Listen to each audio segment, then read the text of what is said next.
خلاف، چاہے لوگ امیر ہوں یا غریب، کہ اللہ سب کا نگہبان ہے۔ اس کا مطلب جب بات انصاف کی ہو، سچ کی ہو، انصاف کہیں بڑا ہے خونی رشتوں سے۔ عقیدے کا بھائی چارہ آگے بڑھ جاتا ہے دوسرے تمام بھائی چاروں سے، اور عقیدے کا بھائی چارہ، عالمی بھائی چارہ قائم ہوتا ہے ایک پیدا کرنے والے کے بنیادی تصور پر یقین رکھنے سے، یعنی ایک خدائے برتر، ایک اللہ سبحانہ و تعالی۔ تمام مذہب یہی سبق دیتے ہیں ہمیں، اور قرآن فرماتا ہے جیسے میں نے پہلے کہا سورہ عمران میں سورہ نمبر 3 آیت نمبر 64 کہ تعالوا الی کلمۃ سواء بیننا وبینکم، ایسی بات کی طرف آؤ جو ہم میں تمہیں یکساں ہے۔ پہلی بات کون سی ہے؟ اللہ نعبد الا اللہ، کہ ہم اللہ کے سوا کسی کی عبادت نہ کریں۔ ایک خدائے برتر میں صرف یقین رکھنا کافی نہیں ہے، تمہیں عبادت بھی کرنی چاہیے صرف ایک خدائے برتر کی، اور اگر تم مانتے ہو اور عبادت کرتے ہو صرف ایک خدائے برتر کی جو ایک ہے، تو عالمی بھائی چارہ عام ہوگا۔ بغیر ایک خدائے برتر کے تصور کے بھائی چارہ اور انسانیت عام نہیں ہو سکتی تمام دنیا میں۔ اور قرآن حکیم فرماتا ہے سورہ انعام میں سورہ نمبر 6 آیت نمبر 108 کہ اور برا مت کہو ان کو جن کی یہ لوگ اللہ تعالیٰ کو چھوڑ کر عبادت کرتے ہیں، کیونکہ پھر وہ براہ جہل اللہ کی شان میں گستاخی کریں گے۔ میں بات ختم کرنا چاہوں گا ایک حوالہ دیتے ہوئے قرآن حکیم کا سورہ نساء سے، سورہ نمبر 4 آیت نمبر 1، جو کہتی ہے یا ایھا الناس اتقوا ربکم الذی خلقکم من نفس واحدۃ وخلق منها زوجها، کہ ہے لوگوں اپنے پروردگار سے ڈرو جس نے تمہیں ایک جان سے پیدا کیا اور اسی سے اس کی بیوی کو پیدا کر کے ان دونوں سے بہت سے مرد اور عورتیں پھیلا دیں۔ وآخر دعوانا الحمدللہ رب العالمین۔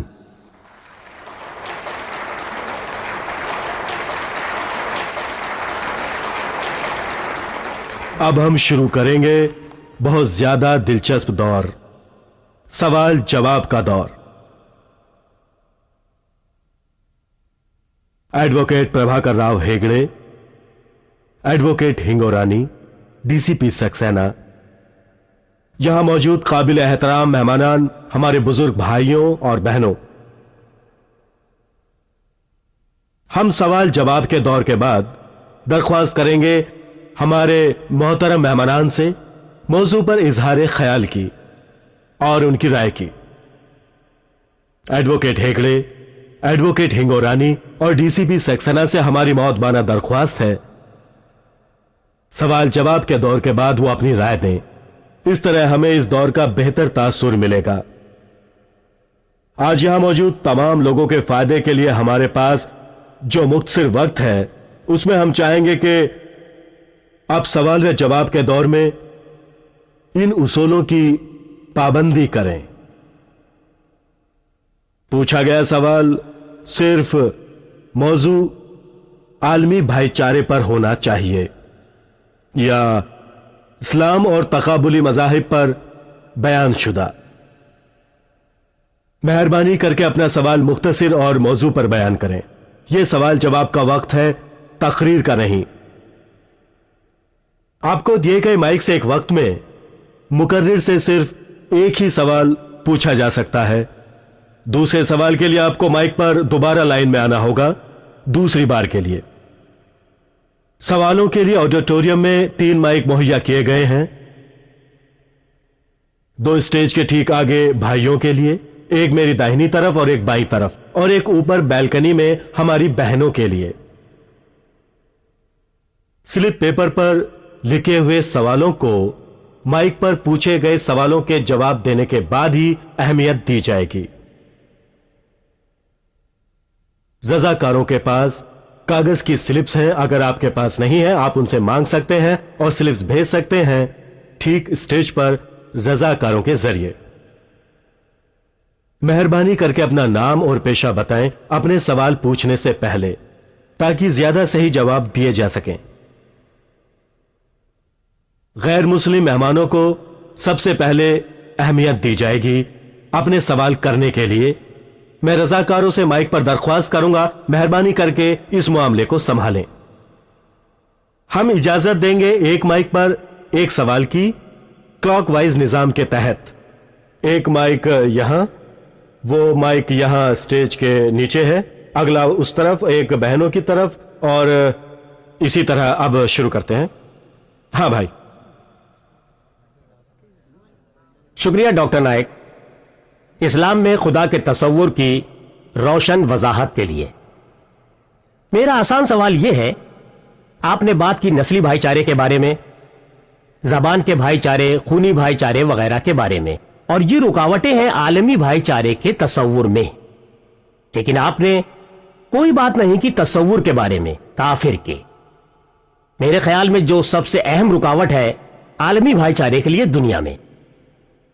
کیا میں آپ کا نام جان سکتا ہوں تاکہ بہتر جواب دے سکوں؟ ہاں بھائی. پروفیسر نگر بھیونڈی کالج سے. پروفیسر نے ایک سوال کیا کہ میں نے بات کی بہت سے تصورات کے بارے میں عالمی بھائی چارے کو لے کے، اور بتایا کہ بھائی چارے کا تصور جس کی بنیاد خونی رشتہ ہے، نسل ہے، ذات ہے اور عقیدہ ہے وغیرہ، وہ رکاوٹیں ہیں. میں کافر کے تصور پر نہیں بولا. یہ کافر ایک عربی لفظ ہے جو بنا ہے لفظ کفر سے، جس کا مطلب ہے چھپانا. چھپانا چھپانا اس کا مطلب انکار کرنا بھی ہے. اس پس منظر میں، اسلامی پس منظر میں، اس کا مطلب ہے کہ کوئی شخص جو چھپاتا ہے یا انکار کرتا ہے اسلامی سچائی سے، یعنی جو کوئی اسلامی سچائی سے انکار کرتا ہے وہ کافر کہلاتا ہے. یعنی جو کوئی بھی انکار کرتا ہے اسلامی سچائی سے کہ خدا ایک ہے اور اللہ سبحانہ وتعالیٰ اور جو کچھ میں نے کہا اس سے، وہی کافر ہے. کوئی بھی بھائی چارہ اس کے علاوہ جو عقیدے کا عالمی بھائی چارہ ہے اور اسلامی بھائی چارہ، اگر وہ شامل ہو جاتا ہے کسی اور بھائی چارے میں جس کی بنیاد کچھ بھی ہو، بھائی چارے کی سینکڑوں قسمیں ہو سکتی ہیں. بھائی چارہ خاص علاقے کی بنیاد پر، چاہے ہندوستان ہو، چاہے پاکستان ہو، چاہے امریکہ ہو، یہ سب دوسرے بھائی چارے کہیں نہیں آتے دائرے میں عقیدے کے بھائی چارے کے، یعنی ایک خدا کے تصور کو ماننا. یہ رکاوٹیں پیدا کرتی ہے عالمی بھائی چارے میں. جیسا کہ آپ نے کہا کہ کافر یعنی کافروں کا بھائی چارہ، کیا یہ رکاوٹیں ڈالتے ہیں؟ ہاں ڈالتے ہیں. کیا مطلب ہے کافر کا؟ جو کوئی اسلام کی سچائی کو جھٹلاتا ہے.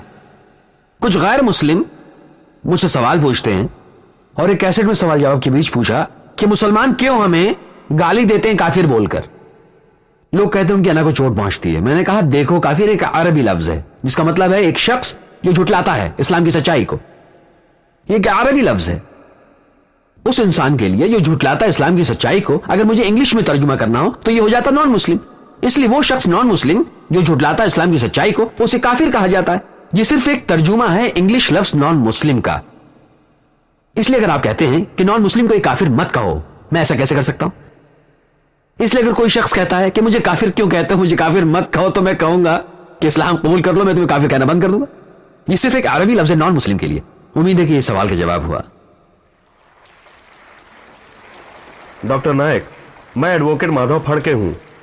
آپ نے اپنی تقریر میں کہا کہ خدا زندہ ہے اور اس کا کوئی عکس اور صورت نہیں، جیسا ہندوازم میں کہا گیا ہے. تب کیوں تم مسلمان حج پر جاتے ہو، پوتر پتھر کی عبادت کرتے ہو، جیسا کہ ہندو بھی پوچھتے ہیں؟ یہ بہت اچھا سوال ہے جو بھائی نے اٹھایا ہے کہ اگر اسلام میں